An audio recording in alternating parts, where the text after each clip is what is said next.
Shalom, selamat pagi jemaat Tuhan.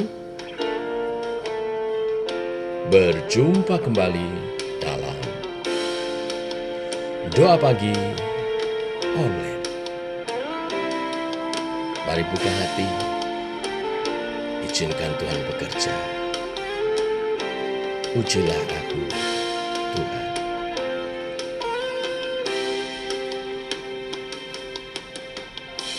Ujilah aku, Tuhan. Cobalah aku, Tuhan. Selidiki batinku dan hatiku. Mataku tertuju padamu. Aku cinta padamu, Tuhan. Aku rindu hadirat-Mu, Tuhan. Aku ingin selalu dekat padamu,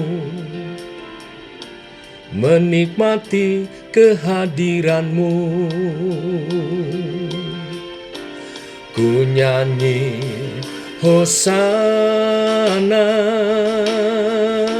bagi Rajaku yang duduk di tahta. Aku muliakan dan ku agungkan, Kau layak disembah. Ku nyanyi Hosana bagi Rajaku yang duduk di tahta.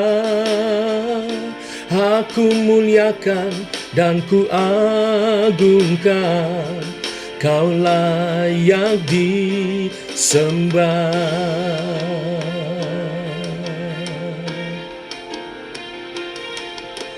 Hosana, Hosana, Hosana to the King.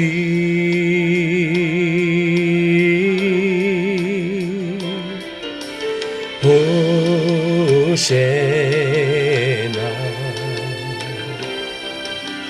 Hosana, Hosana to the King.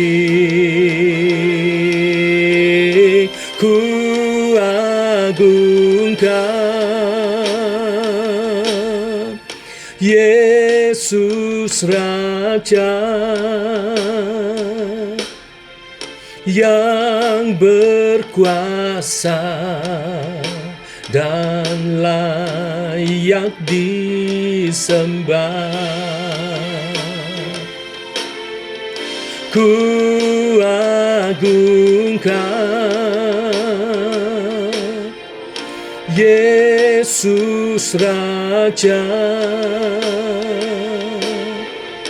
yang berkuasa dan layak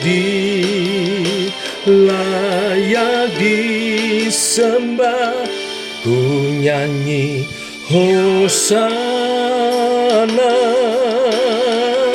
bagi Rajaku yang duduk di tahta. Aku muliakan dan ku agungkan, Kau layak disembah.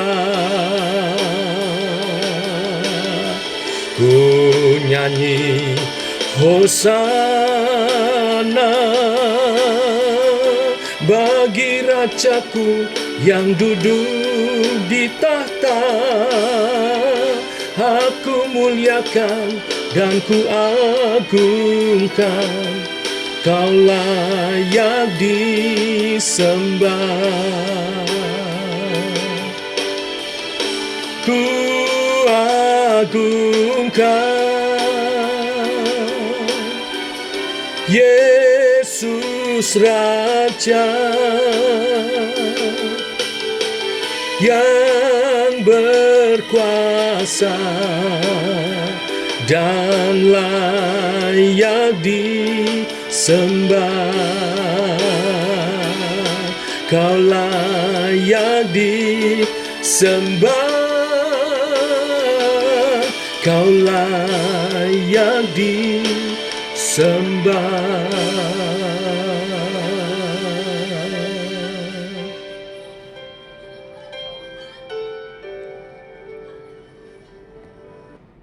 Tiba waktunya untuk kami merenungkan firman-Mu.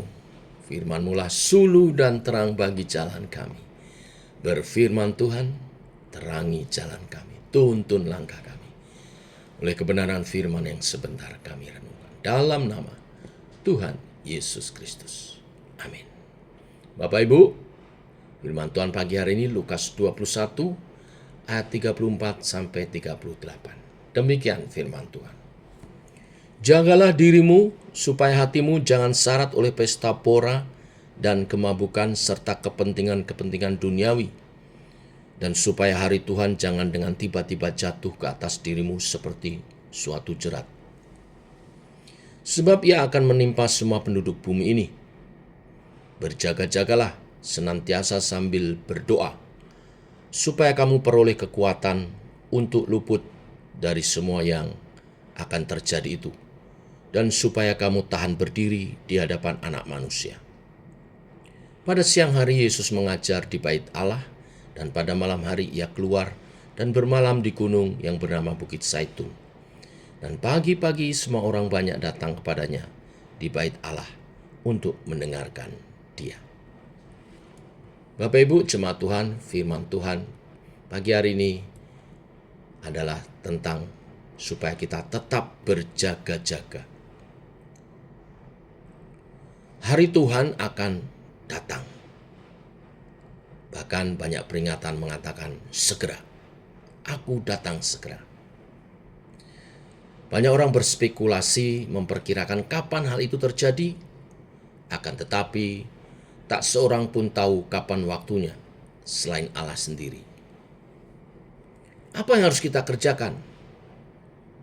Yang harus kita kerjakan adalah seperti kebenaran firman hari ini, yaitu kita fokus kepada kehendak Tuhan, berjaga-jaga. Yesus memperingatkan para muridnya untuk selalu berjaga-jaga. Artinya, kita hidup dengan kesadaran penuh bahwa setiap saat adalah kesempatan untuk hidup menyenangkan hati Tuhan, hidup berkenan kepada Tuhan. Jangan lalai. Jangan sampai kita lengah. Lalai, lengah dalam perikop ini digambarkan seperti hidup berpesta pora dalam kemabukan, serta kepentingan dunia yang bisa saja menjerat kita. Bukan berarti tidak boleh pesta Bapak Ibu, tapi pesta pora sampai mabuk sehingga hilang kesadaran, itu yang membahayakan. Sebab mabuk hilang kesadaran berarti kita tidak kontrol diri, kita tidak tahu apa yang terjadi dengan sekitar kita. Kita diingatkan tentang hal itu. Tentu peringatan ini tidak berbicara untuk pesta secara lahiriah saja. Pesta pora yang membawa kemabukan secara lahiriah juga tidak boleh, karena membuat kita tidak sadar dan tidak siap. Tetapi juga segala sesuatu, hal-hal di dunia ini yang membuat kesadaran kita lupa akan tugas tanggung jawab kita dalam berjaga-jaga menjaga iman kita. Itu juga harus diwaspadai. Banyak orang mabuk kerja. Sekali lagi, seperti pesta, bukan tidak boleh pesta, tapi pesta sampai mabuk, itu yang membahayakan. Bekerja juga demikian.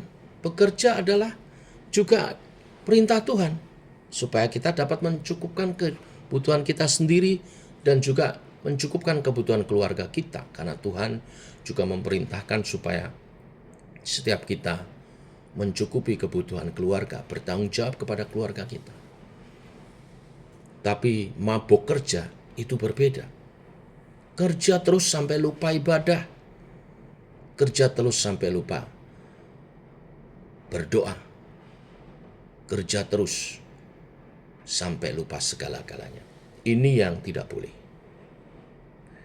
Atau juga mabok dengan hobi, mabok dengan kesenangan, segala yang memabokkan, dalam pengertian membuat kita lupa diri, sampai kita tidak berjaga-jaga. Ini yang tidak boleh. Nah, bagaimana kita berjaga-jaga, menjaga iman kita? Dengan menyadari bahwa iman itu sangat berharga, karena dengan imanlah kita berkenan kepada Tuhan. Barang yang berharga kita proteksi sedemikian rupa. Kita lindungi sedemikian rupa, kita jaga sedemikian rupa. Kalau kita menyadari iman kita berharga, kita juga menjaganya sedemikian rupa. Perikop ini mengajar kepada kita bagaimana menjaga iman kita. Yang pertama dikatakan dengan berdoa. Ayat 36 dikatakan berjaga-jagalah senantiasa sambil berdoa, supaya kamu peroleh kekuatan untuk luput dari semua yang akan terjadi itu. Yang pertama dengan berdoa, Bapak Ibu. Doa bukan sekedar interaksi kita dengan Tuhan. Dengan berdoa kita dikuatkan melawan godaan dan tetap teguh dalam iman di tengah badai kehidupan. Berdoa juga membuat kita peka terhadap kehendak Tuhan dan menolong kita untuk tetap fokus pada perkara kekekalan. Dengan setia, dengan tetap berdoa, kita menjaga iman kita tetap kepada Tuhan. Karena berdoa itu berarti mengandalkan Tuhan. Yang kedua, selain berdoa dalam berjaga-jaga, dalam perikop ini kita diajari untuk hidup dalam pengajaran. Yesus sendiri memberi contoh mengajar di bait Allah, dan banyak orang datang kepadanya. Teladan ini mengingatkan kita untuk memiliki disiplin rohani yang konsisten setiap hari, belajar firman Tuhan, membaca, mendiskusikannya, membaginya, tapi jangan lupa melakukannya tentunya. Dua hal inilah yang menjaga iman kita tetap teguh sampai Yesus datang kedua kali. Dan saat Ia bertanya, adakah iman di hatimu? Ada, Tuhan, karena aku menjaganya dengan tetap berdoa mengendalkanmu dan merenungkan firman-Mu siang dan malam. Membagikannya, mendiskusikannya, dan tak lupa tentu melakukannya. Biarlah kebenaran firman hari ini menjadi kekuatan dan juga sekaligus peringatan kepada setiap kita. Berjaga-jaga senantiasa. Tanda-tanda zaman makin digenapi, Bapak Ibu. Saya sendiri meyakini tidak lama lagi Tuhan akan datang. Mungkin di dekade ke depan ini. Mungkin kita tidak mengalami, tapi anak-anak kita mungkin saja. Atau cucu kita mungkin saja. Saya kira tidak lama lagi melihat tanda-tanda zaman ini. Mari kita makin sungguh-sungguh menjaga iman percaya kita. Tuhan memberkati. Mari kita berdoa. Bapa, kami mengucap syukur oleh kasih dan anugerah-Mu, rahmat-Mu baru. Demikian pagi hari ini, firman-Mu mengingatkan dan meneguhkan iman kami, supaya kami berjaga-jaga, selalu siap menanti kedatangan Tuhan kedua kali. Berjaga, menjaga iman teguh dalam Tuhan, dengan berdoa senantiasa, dan belajar firman Tuhan. Meneliti, merenungkan, membaginya, dan menghidupinya. Dengan demikian kami akan tetap teguh dalam iman percaya. Hingga satu hari Tuhan datang saat menanyakan, adakah iman di hatimu? Kami ada. Kami selalu beriman. Kami selalu mengandalkan Tuhan. Dan Yesus menjawab, sabaslah hambaku yang setia. Turutlah ambil bagian dalam kemuliaan Tuhanmu. Itulah kerinduan, perjumpaan yang indah bersama Yesus Tuhan, Juru Selamat kami, junjungan kami, Tuhan dan Raja kami. Biarlah segenap umat-Mu memperhatikan kebenaran firman ini dan melakukannya. Berkati sepanjang hari ini apa yang kami kerjakan. Berkati menjadi yang terbaik. Segala usaha berhasil dan menata masa depan lebih baik lagi. Dalam rahmat-Mu keluarga, dalam cinta kasih-Mu, dalam perlindungan-Mu masa depan anak-anak kami perkasa di bumi. Terima kasih Tuhan. Biar setiap umat-Mu yang pagi ini berdoa bersama makin teguh iman percaya, makin kuat hidup berkeluarga, dan makin menjadi kesaksian bagi dunia ini. Dalam nama Tuhan Yesus Kristus. Amin. Demikian saudara doa pagi kita. Selamat pagi. Shalom.